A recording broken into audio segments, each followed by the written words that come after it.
Hi guys, welcome. Today we are looking at lesson 30. So it should be a quick video to supplement what we're going to be going over in class. We'll just be covering some of the new concepts. And again, they're not all entirely new. Hopefully all of the things to this point are review or at least sound familiar.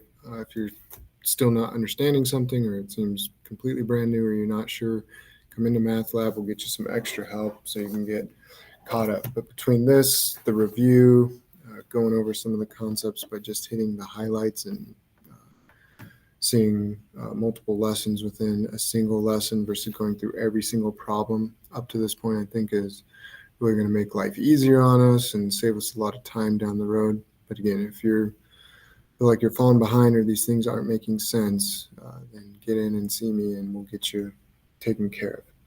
All right, so I'm going to go ahead and turn this off so I'm not watching the screen, and then I'm going to present. Okay, this will be right out of the book. We'll be using the whiteboard here online a little bit. There goes all the screen sharing. So we're looking at lesson 30.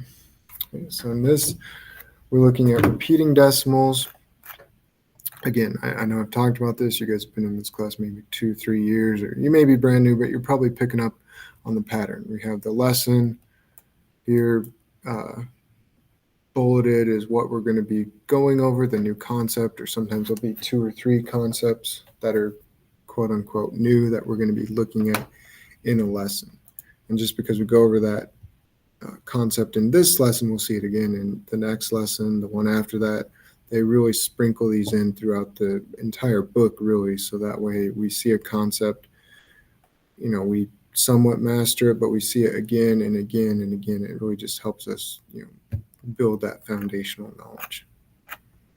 The power up, again, we'll do these sometimes for warm-ups, but you never have to do them for homework. Same thing with the problem solving, maybe things that we go over the first few minutes of class or just do for practice or whatever, but you won't be required to do those as part of the homework.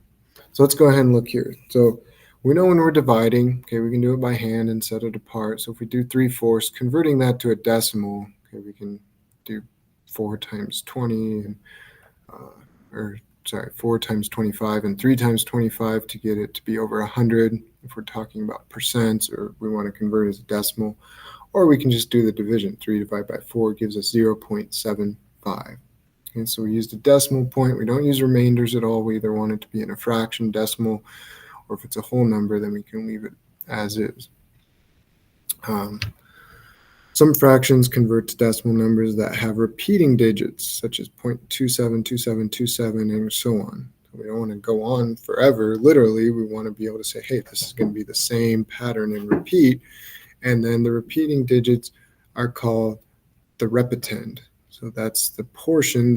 Sometimes it's one value that repeats forever, one number. Sometimes it's 2. Sometimes it happens several decimal places in. So it just kind of depends on what's being divided. But we can indicate the repeating digits with the bar above it right here. So 0.27 and 0.27 repeating forever, those are 2 different values. I know when we're looking at it, they're very, very close, but they're technically 2 different numbers.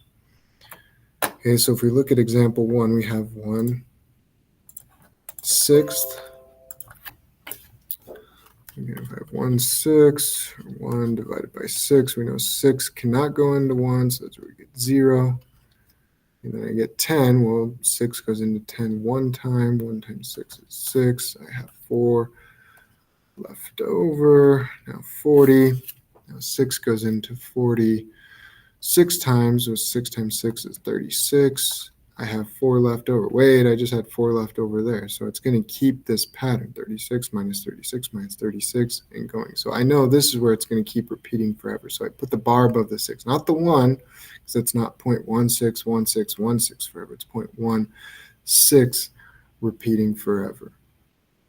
And so that's how we would do that right there. 2 1/3. So I know 2 1/3. Well, I know it's going to be 2 and something. 1/3. And obviously 1 doesn't go in 3 doesn't go into 1. It does go into 10 3 times. 3 times 3 is 9. 10 minus 9 is 1. Drop down my 0.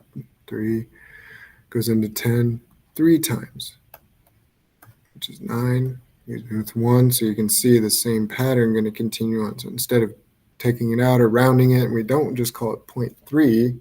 And it's not 0.3, it's 0.3 repeating forever. Since the 3 is the number that's repeating forever, we would just write it as that.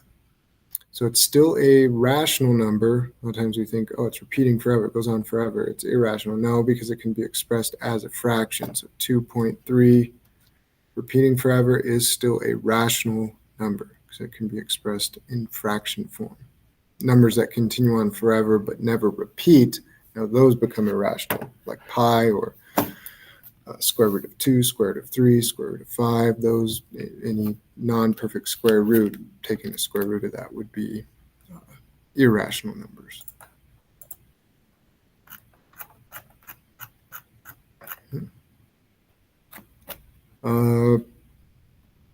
Recall that converting a rational number to decimal form has 3 possible. The rational number is an integer, the rational number is a terminating, or it's a non-terminating with repeating digits. Okay, if it's a fraction, it has to be one of those. So it can't go from a fraction to an irrational number, basically. It's going to end and be a whole number or an integer. Okay. It's going to be a rational number that has a terminating decimal like 1/2. Well, that's 0.5. That's a terminating decimal. Okay. A rational number that's non-terminating decimal with repeating digits. So it continues on forever, but because it's repeating. So then we indicate with the bar above it. If we're looking at 5/6 of $12.47, again, of means multiplication. So 5/6, we're going to convert that to decimal 0.83. It's a decimal place that goes on forever. The 3 is repeating, so 0.83 times 12.47. We get 10.3501. And then since we're talking about money, we can go ahead and round to 2 decimal places. If we ever have 3, 4, 5 decimal places when we're talking about money, we know since we have dollars and cents, that's our monetary system, we can go ahead and round it to 2 decimal places. But if we use the fraction, we did 5/6 times 12.47 and got 1039. Okay, there would be a difference in those 2 answers. So sometimes it's better to use the decimal form. Other times it's better to use the fraction form. It just kind of depends on the situation. Okay, then if we're given this and we're going to arrange these from smallest to largest, the easiest thing to do is to take them out to so many decimal places. So we have 0.3, 0.3 repeating, and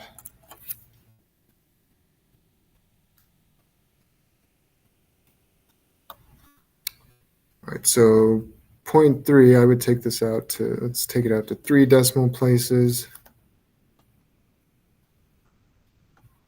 Okay, that's obviously repeating forever, but we'll take it out to 3 decimal places, and then that one's there. Now that we've taken it out a little bit further, they all look nearly identical, but they're not. They're very, very close. But if we want to see which one is smallest, well, 3 and 3 and 3, so that doesn't help us. 0, 3, and 3. Okay, well, this has a 0. The rest have 3 in the hundredths place. So 0.3 is our smallest.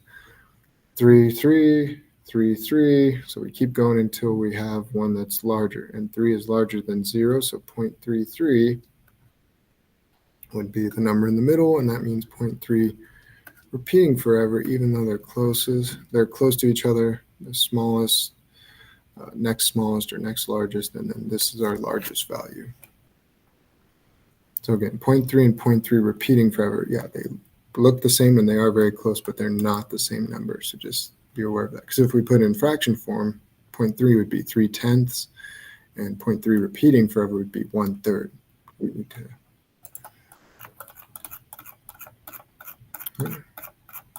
And the calculator, I know we're not using calculators right now, but we'll have plenty of work with inputting fractions and decimals and things like that into your calculator. There is no way to do a repeating decimal, and it takes it out to 9 or 10 decimal places and then rounds it. So just be aware of that. If you're working with a calculator and you get like 0.6666667, that's a repeating decimal. It's just rounded it for you. So that's still 2 divided by 3 would give us that. Okay. So you can do these, look at them beforehand, practice on a few of them, but we will have some class time to go over those and go from there. All right.